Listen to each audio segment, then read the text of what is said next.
चरो हकी हरियारी चेहरा लगो हो जैसे जरो मरकारी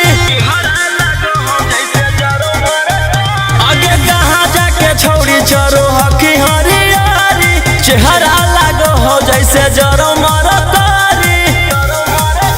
जब पतरी कमरिया गे लचकाई के चलो नीचा लगे